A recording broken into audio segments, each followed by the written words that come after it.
आज हम बनाएंगे पत्ता गोभी आलू मटर की सूखी मसालेदार बहुत ही ज़्यादा टेस्टी सब्जी। इस तरह से पत्ता गोभी की सब्जी बनाकर देखिएगा, आपको भी ये रेसिपी बहुत पसंद आएगी। नमस्ते दोस्तों, स्वागत है आपका श्याम रसोई में। तो चलिए शुरू करते हैं बनाना। तो इसके लिए मैंने एक पत्ता गोभी ली है, करीबन 400 ग्राम की ये पत्ता गोभी है। तो हम इसके जो एक्स्ट्रा ऊपर के पत्ते हैं उनको हटा देंगे। अब हम पत्ता गोभी को बीच में से कट कर लेंगे। तो देखिए, एक पत्ता गोभी के मैंने 4 पीसेस कर लिए हैं और अब हम पत्ता गोभी को इस तरह से लंबे और पतले टुकड़ों में कट करके तैयार करेंगे। मैंने सारी पत्ता गोभी नहीं ली है, 100 ग्राम जितनी पत्ता गोभी मैंने रख ली है। अब हम पत्ता गोभी को अच्छे से पानी से धोएंगे। तो इसके लिए मैंने यहाँ पर पानी डाल दिया है, थोड़ा सा नमक डाल दिया है। नमक के पानी में पत्ता गोभी को 2-3 मिनट के लिए रहने दीजिए। अब इस पानी को हटाकर एक बार इसे साफ पानी से और धो लीजिए। उसके बाद हम पत्ता गोभी को चलनी में निकाल कर रख देंगे ताकि इसका एक्स्ट्रा पानी निकल जाएगा। अब हमने यहाँ पर आधा कप जितनी ताज़ा हरी मटर ली है और इसी के साथ 2 मीडियम साइज़ के कच्चे आलू को काटकर पानी में डाल दिया है। तो चलिए सब्जी बना लेते हैं। तो इसके लिए मैंने 2 से 3 बड़े चम्मच सरसों के तेल को गर्म होने के लिए रख दिया है। तेल को धुआं उठने तक पहले गर्म होने दीजिए। अब पहले गैस की फ्लेम को बंद करके तेल का टेम्परेचर थोड़ा सा कम करेंगे। उसके बाद हम गैस की फ्लेम को ऑन करके इसमें राई, जीरा और सौंफ डालेंगे। आधा चम्मच लिया है। इसी के साथ 1/4 छोटा चम्मच मैंने हींग डाल दी है और 1 सूखी लाल मिर्च। इन्हें हल्का सा भुनेंगे और अब हम इसमें आधा छोटा चम्मच हल्दी पाउडर डालेंगे। तेल में हल्दी पाउडर डाल देंगे तो सब्जी का कलर बहुत अच्छा आएगा। अब सबसे पहले कच्चे आलू को डालकर 2 मिनट के लिए मीडियम फ्लेम पर भुनेंगे। आलू को मैंने 2 मिनट भुना और अब हम इसमें ये मटर भी डाल देंगे और मटर को भी करीब 1 मिनट के लिए मीडियम फ्लेम पर भून लेंगे। मटर को भी बस मैंने 1 मिनट के लिए भुना है। और अब हमने यहाँ पर 2 टमाटर लिए हैं, थोड़े से बड़े साइज़ में कट कीजिएगा। साथ ही 2 हरी मिर्च डाल दी है। अब मसाले भी डाल देते हैं। तो सबसे पहले मैंने थोड़ा सा नमक लिया है, आधा छोटा चम्मच जितना। 1.5 चम्मच जितना धनिया पाउडर डालेंगे।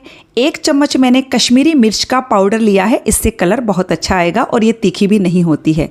और 1 छोटा चम्मच मैंने यहाँ पर किचन किंग मसाला लिया है, इससे सब्जी का टेस्ट एकदम नेक्स्ट लेवल पर चला जाता है।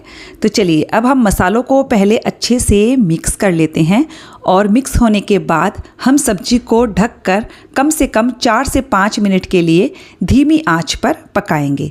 लेकिन ध्यान रखिएगा, हमने इसमें पानी नहीं डाला है, तो आपको सब्जी को बीच बीच में चलाना होगा, लेकिन फ्लेम को आप लो पर ही रखिएगा। बीच बीच में चला देने से टमाटर, मटर, आलू सब अच्छी तरह से पक जाएंगे चारों तरफ से। तो सब्जी को पकाते हुए हमें करीबन 4 से 5 मिनट हो गए हैं। आलू 50% से ज़्यादा सॉफ्ट हो चुका है। तो अब हम इसमें ये कटी हुई सारी पत्ता गोभी डाल देंगे। साथ ही मैं यहाँ थोड़ा सा नमक और डाल रही हूँ। तो नमक मैंने टमाटर पर भी डाला था, इसके लिए ध्यान रखिएगा, बहुत ज़्यादा नमक का इस्तेमाल नहीं करना है। अब हम मसालों को पत्ता गोभी के साथ अच्छे से मिक्स कर लेते हैं और ये लीजिए सारी चीज़ें अच्छे से मिक्स हो गई हैं। और अब हम सब्जी को फिर से ढककर तब तक पकाएंगे जब तक कि आलू, मटर और गोभी पूरी तरह से सॉफ्ट नहीं हो जाते हैं। आँच को बिल्कुल धीमा ही रखना है और आपको सब्जी को बीच बीच में चलाते रहना है। इस सब्जी में मैंने बिल्कुल भी पानी का इस्तेमाल नहीं किया है। फिर से मैं इस सब्जी को ढककर पका लेती हूँ। तो करीबन 6 से 7 मिनट हो गए हैं।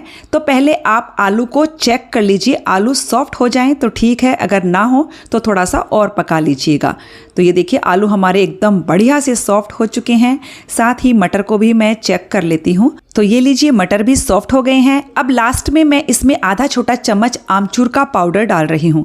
यदि आप खट्टे टमाटर इस्तेमाल कर रहे हैं तो आमचूर पाउडर को स्किप कर दीजिएगा, मेरे वाले टमाटर खट्टे नहीं थे। साथ ही मैंने बारीक कटा हरा धनिया डाल दिया है। हरे धनिया की क्वांटिटी थोड़ी सी ज़्यादा रखिएगा, इस सब्जी में बहुत ही गजब का फ्लेवर देती है।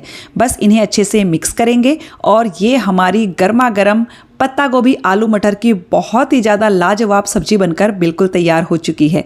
आप भी सेम तरीके से बना कर दीजिएगा, लंच बॉक्स में पैक करके दीजिए, दाल चावल के साथ सर्व कीजिए, रोटी पराठा किसी के भी साथ सर्व कीजिए, बहुत ही टेस्टी सब्जी है।